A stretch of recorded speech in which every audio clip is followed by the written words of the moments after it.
ಶುಭಾಶಯಗಳು. ಈ ದಿನದಂದು ಕನ್ನಡ ರಾಜ್ಯೋತ್ಸವವನ್ನು ಆಚರಿಸುತ್ತೇವೆ. I wish you very happy Children's Day and Kannada Rajyotsava. ಕನ್ನಡಕ್ಕೆ ಹೋರಾಡು ಕನ್ನಡದ ಕಂದ, ಕನ್ನಡವ ಕಾಪಾಡು ನನ್ನ ಆನಂದ.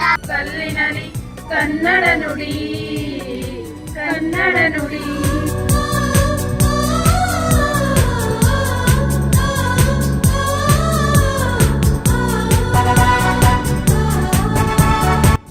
ಕರುನಾಡ ತಾಯಿ ಸದಾ ಚಿನ್ಮಯಿ, ಕೋಟಿ ಕೋಟಿ ನಮನ ನಿನಗೆ ಮಹಾಗಣಪತಿ.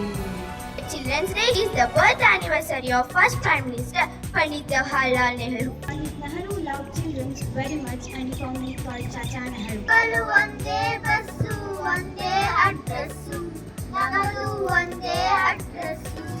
ಮುದ್ದಿನ ಮಕ್ಕಳೇ ಹರಡುವ ಹೂಗಳೇ, ನಾಳೆಯ ನಾಡಿನ ಶಿಲ್ಪಿಗಳೇ. ಹಚ್ಚೇವು ಕನ್ನಡದ ದೀಪ, ಕರುನಾಡ ದೀಪ.